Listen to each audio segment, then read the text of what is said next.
ఈ శ్లోకం నేను చెప్పే ముందు మీతో ఒక మాట నేను మనవి చెయ్యాలి. వాల్మీకి మహర్షి ఆశ్రమానికి నారదుడు వచ్చి సంక్షేప రామాయణం చెప్పిన తరువాత కదా రామాయణం ప్రచారంలోకి వచ్చింది. వాల్మీకి మహర్షి ఆశ్రమానికి నారద మహర్షి వచ్చిన తరువాత రామాయణాన్ని ఎవరికి నేర్పారు? ఆయన రచన చేసి మొట్టమొదట ఎవరికి నేర్పి ఉండాలి? ప్రవాహము అంటే ఎవరి ద్వారానో వెళ్ళాలి కదా. అది మొట్టమొదట లోకంలో దాన్ని ప్రచారం ఎవరితో ప్రారంభమైంది? వాల్మీకి రామాయణ రచన చేసి ఎవరికి నేర్పారు? వాల్మీకి రామాయణ రచన చెయ్యగానే నేర్పిన మొట్టమొదటి శిష్యులు లవకుశులు. లవకుశులకి మొట్టమొదట రామాయణం నేర్పుంటే సీతమ్మ వాల్మీకి ఆశ్రమంలో ఉందా లేదా? ఉంది. వాల్మీకి ఆశ్రమంలోకి సీతమ్మ వచ్చి లవకుశులు పెద్దవాళ్ళై గురువు గారి దగ్గర శ్రీరామాయణాన్ని ఉపదేశం పొందడానికి యోగ్యమైనంత వయస్సు వచ్చేసిన తరువాత నారద మహర్షి వచ్చారు. వచ్చి సంక్షేప రామాయణం చెప్పారు. అప్పటి వరకు రామాయణం లేదు లోకంలో, అంతే. ఇంకా తర్వాత కదా వాల్మీకి రచించారు సంక్షేప రామాయణం విన్నాక. కాబట్టి ఇప్పుడు రామాయణ కథ ఏ స్థాయిలో ఉంది, ఏ స్థితి దగ్గర ఉంది? రామాయణ రచన మొదలయ్యేప్పటికీ రామాయణం పూర్తయిపోయే స్థితిలో ఉంది. రామాయణం పూర్తయిపోయే స్థితిలో రామాయణ రచన ప్రారంభమైంది. ఇది మీరు గమనించాలి. రామచంద్రమూర్తి పుట్టక ముందు రామాయణాన్ని రచించలేదు వాల్మీకి. రామచంద్రమూర్తి పట్టాభిషేక పూర్వం రామాయణ రచన జరగలేదు. రామాయణ రచన ఎప్పుడు జరిగినట్టు? రామచంద్రమూర్తి పట్టాభిషేకం చేసుకుని సీతమ్మ తల్లిని అడవులలో విడిచిపెట్టి అడవులలో ఉన్న సీతమ్మని వాల్మీకి మహర్షి తన కుటీరానికి తీసుకెళ్లి లవకుశులు జన్మించి వాళ్ళు పెరిగి పెద్దవాళ్ళై యోగ్యులై విద్యాభ్యాసం చేసి సంగీత విద్యలో మంచి నిష్ణాతులై వాల్మీకి మహర్షి రచించిన రామాయణాన్ని బోధ చేస్తే నేర్చుకుని లోకంలో ప్రచారం చెయ్యగలిగినంత వయస్సు వాళ్ళు వచ్చిన తరువాత నారద మహర్షి వచ్చారు అక్కడికి. అలా ఎందుకు జరగాలి అంటే, వచ్చినటువంటి మహానుభావుడు రామచంద్రమూర్తిగా వచ్చాడు.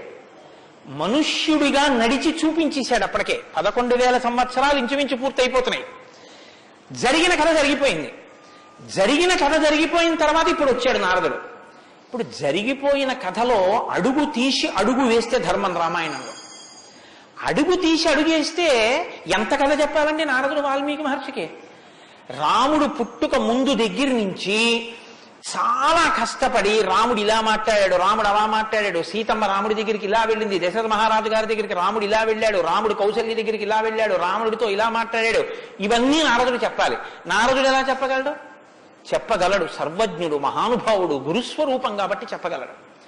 కానీ అలా చెప్తూ వెడితే రామాయణం ఎవరు చెప్పినట్టు అవుతుంది? నారదుడు చెప్పింది వాల్మీకి రాసింది అవుతుంది. మరి వాల్మీకి రామాయణ రచన చేశారని మనం ఎలా చెప్తున్నాం? ఒకటే కారణం, సంక్షేప రామాయణమే నారదుడు చెప్పాడు. కేవలం ఒక 100 శ్లోకాల దగ్గరలో రామకథని ఒక్కసారి అలా చిన్న మాల కింద అల్లి చెప్పి వెళ్ళిపోయాడంతే.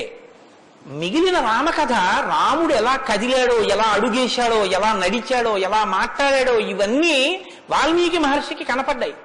ఎప్పుడు? అయిపోయాక కదండి. రాముడు పుట్టేశాక, రాముడు మాట్లాడాక, రాముడి పెళ్ళైపోయాక, రాముడు యుద్ధం చేశాక, రాముడు అప్పుడు సీతమ్మతో అంతఃపురంలో ఇలా మాట్లాడాడని వాల్మీకి తెలిసింది. ఎలా తెలిసింది? 2 కారణాలతో తెలియాలి. రాముడు చెప్పాలి, 2 వాల్మీకి ఊహ చెయ్యాలి. రాముడు చెప్తే అన్నీ అలా ఏకాంతంలో తాను సీతమ్మతో మాట్లాడినవి కూడా చెప్తాడా? మర్యాదా పురుషోత్తముడైన వాడు. 2 ఊహ చేస్తే ఊహ నిజం కావాలని ఎక్కడుంది? అప్పుడు రామాయణం మీరు వేదోపబ్రహ్మణంగా ప్రమాణంగా ఎలా స్వీకరించి చెప్పుకుంటున్నారు ఇవాళకి? కాబట్టి ఆ రెండిటికి మధ్యలో ఏదో ఉండాలి మీరు నమ్మాలంటే కదా. ఇప్పుడు చెప్పండి, రామాయణం ఓ కొత్త కోణంలో మీరు వినవలసిన అవసరం ఉందా లేదా ప్రారంభంలోనే? కాబట్టి నారదుడు వచ్చాడు, వాల్మీకి చెప్పాడు, అంతే. వినకండి. ఎటువంటి నారదుడు వచ్చాడు, ఎటువంటి వాల్మీకి చెప్తున్నాడు, అసలు ఏ స్థితిలో ఉన్నారు ఇప్పుడు వాల్మీకి మహర్షి అంటే, సీతమ్మ తల్లి ఆయన ఆశ్రమంలో ఉంది. సీతమ్మ తల్లి ఊరట పొందడానికి కావలసిన వాతావరణం ఆశ్రమంలో ఉంది. ఆయన నిరంతరము కూడా తపస్వి అయి ఉన్నారు. తపస్వి అంటే కృచ్ఛచాంద్రాయణాది వ్రతములు చేసేటటువంటి వాడు. అంటే శుక్లపక్షంలో తిథులు పెరుగుతున్నప్పుడు ఒక్కొక్క ముద్ద పెంచుకుంటూ వెడతారు, పౌర్ణమికి పూర్తిగా భోజనం చేస్తారు. బహుళపక్షంలో ఒక్కొక్క ముద్ద తగ్గిస్తూ అమావాస్య వచ్చేటప్పటికి పూర్ణంగా ఆహారం విడిచిపెట్టేస్తారు. ఇలా విడిచిపెట్టి నిరంతరం వేదం చదువుకుంటూ వేదము చేత ప్రతిపాదింపబడిన పరమేశ్వర స్వరూపాన్ని ఇక్కడ అనుభవంలోకి తెచ్చుకునే ప్రయత్నం చేస్తారు. అహం బ్రహ్మాస్మి అంటే అది కదండి శృంగగిరి పీఠానికి మహావాక్యం అహం బ్రహ్మాస్మి. నేనే ఈశ్వరుడును అన్న వాక్యాన్ని అనుభవపూర్వకం చేసుకోవాలి. దానికి వ్రతం అంతా కర్మాచరణం. ఇప్పుడు ఈ కర్మాచరణం అంతా చేసి తపిస్తున్న వాల్మీకి దేని కొరకు తపిస్తున్నారు? బ్రహ్మముగా తనను తాను తెలుసుకొనుట కొరకు ప్రయత్నిస్తున్నారు. ఇప్పుడు యోగ్యమైన కాలం సిద్ధించింది. యోగ్యమైన కాలం సిద్ధిస్తే ఉపదేశం చెయ్యడానికి రావలసిన వాడు ఎవరు రావాలి?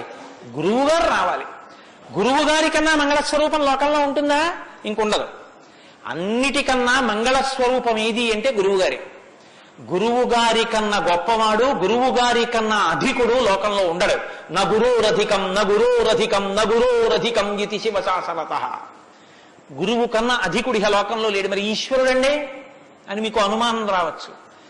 ఈశ్వరుడి కన్నా అధికుడు గురువే. ఎందువల్ల? అసలు గురువు లేకపోతే ఈశ్వరుడి యొక్క అస్తిత్వం ప్రకటనం కాదు. సరికదా? నేను మీకు ఒక మాటలో చెప్పాలంటే శృంగగిరి పీఠాధిపత్యం వహించిన చంద్రశేఖర భారతీ స్వామి వారి దగ్గరికి ఒక వ్యక్తి వెళ్ళి అన్నాడు, నా దగ్గర ఒకటి కన్నా ఎక్కువ మంత్రాలు ఉపదేశం పొందినవి ఉన్నాయి. నేను ఒక మంత్రానికి ధ్యాన శ్లోకం చేసి మంత్రాన్ని అనుష్ఠిస్తుంటే ఇంకో మంత్రం యొక్క ధ్యాన శ్లోకంలో స్వరూపం కనపడుతోంది, నన్ను ఏం చేయమంటారని అడిగాడు. ఆయన అన్నారు, నీకు ఉపదేశం చేసినటువంటి గురువు గారి పాదాలు నీకు కనపడుతుంటాయా? అయ్యో నాకు చాలా ఇష్టం అండి, మా గురువు గారి పాదాలు నాకు బాగా జ్ఞాపకం. ఏ మంత్రం చేసినా గురువు గారి పాదాలే చూడన్నారు.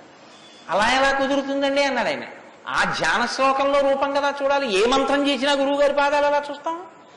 ఏ గురుర్ బ్రహ్మ గురుర్ విష్ణు గురుర్దేవో మహేశ్వర. గురువే బ్రహ్మ గురువే విష్ణువు గురువే మహేశ్వరుడు. ఇక గురువు గారి పాదాలే ఆ దేవతలన్నీ. కాబట్టి గురువు గారి పాదాలు చూస్తూ నువ్వు ఏ మంత్రం చెప్పినా ఆ మంత్రం సిద్ధిస్తుంది. అయినప్పుడు ఇప్పుడు గురుదర్శనమే మంగళకరమైనటువంటి దర్శనం. నారదుని యొక్క దర్శనం, నారదుని యొక్క పేరెత్తడం కన్నా గొప్పతనం ఇంకోట్లేదు. కాబట్టి ఇప్పుడు రామాయణ ప్రారంభం దేనితో ప్రారంభమైంది? గురువు గారి దర్శనంతో ప్రారంభమైంది.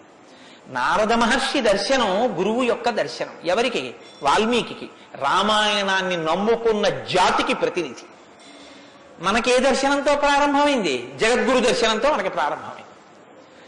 కాబట్టి ఇప్పుడు ఎవరొచ్చారు?